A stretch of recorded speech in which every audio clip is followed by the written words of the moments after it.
So the first step I usually take, starting from that file that you sent me, is it's nice to get this marker column here and get those marker IDs annotated before going any further. It just makes everything easier as we go. So there's a couple of ways to do it. Both of them are kind of messy and they take some time. But one way to do it is to take the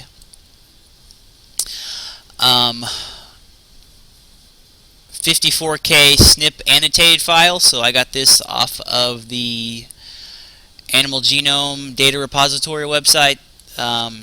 It's got all of those SNP names, it's got the location, the position, and then over here it has some annotation information.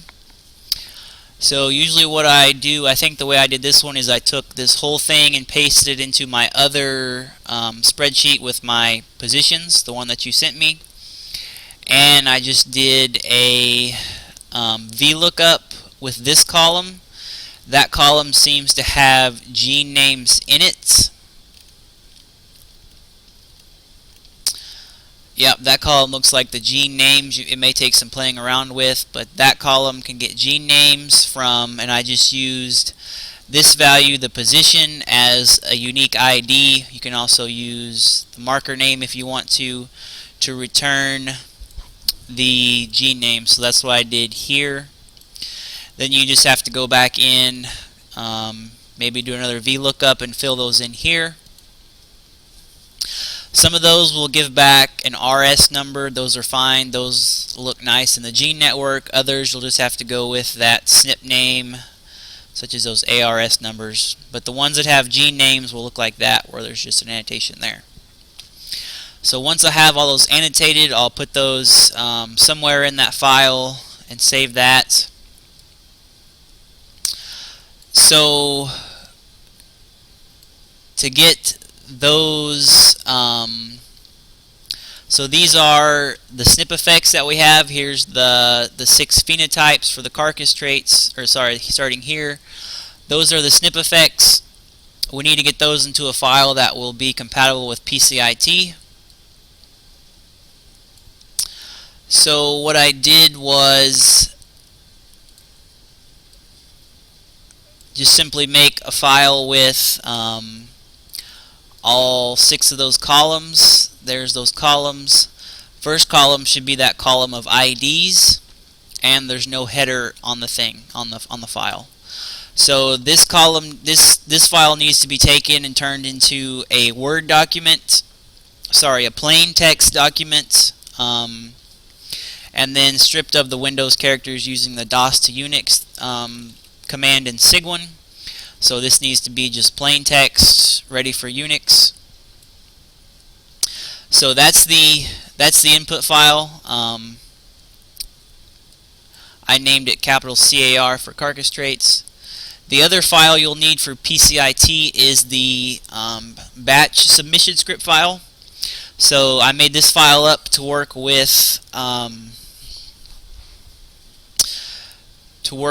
the Hypergator system. So let me make these changes.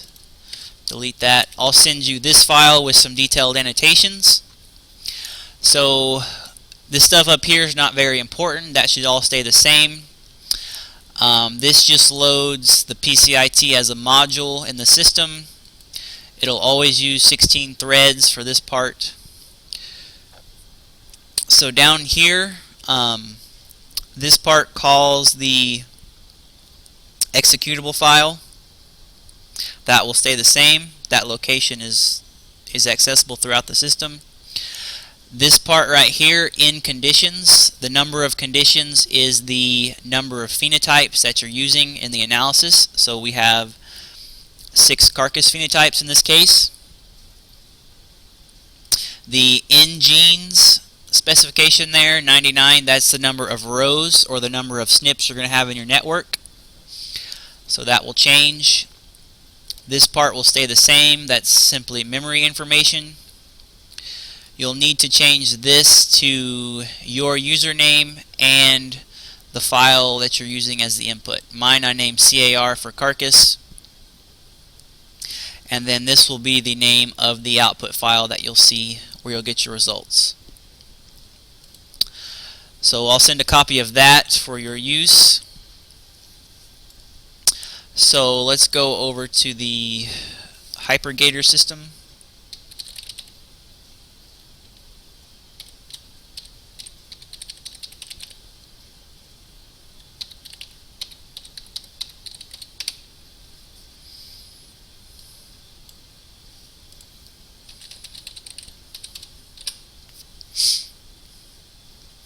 So once you'll want to upload both of those files just as plain text. So here's my input file right there. It's called CAR, and there's the job file or the scheduler file. Those are the only two you need. So to make that run, you just type QSUB, then Pcit.job, the name of your job file, and then just hit enter. So then you'll get the output files. It'll take a couple of minutes. Your results will be in the file here labeled pcit.out. You can see what's in that. Just type head pcit.out.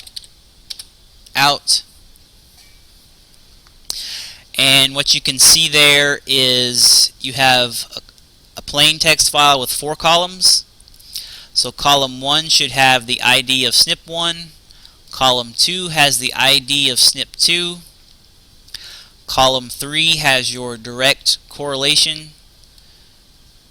Column 4 has the partial correlation.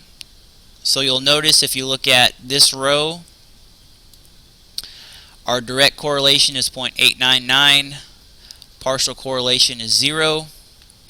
The way James explained it to me, we want to delete rows with a partial correlation of 0. That means that those two SNP pairs are isolated, and that relationship is not important. So let's make sure that's still there.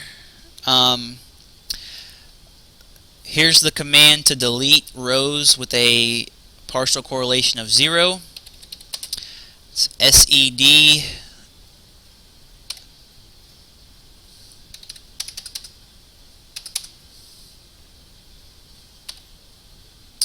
type the letter D, another caret, then type the name of your output file, and then give it a new name to write the file. PCIT, we'll call it PCIT2.out. So that should match the pattern where we have that 0.00000. Delete those rows. So then if you look at it again, if you look at the next file, looks like it worked. You should see no 0.0000s out there on column 4. So the next step is to download that file to your desktop, however you want to do that, and put it in Excel. And the next part will start from that Excel file with the correlations.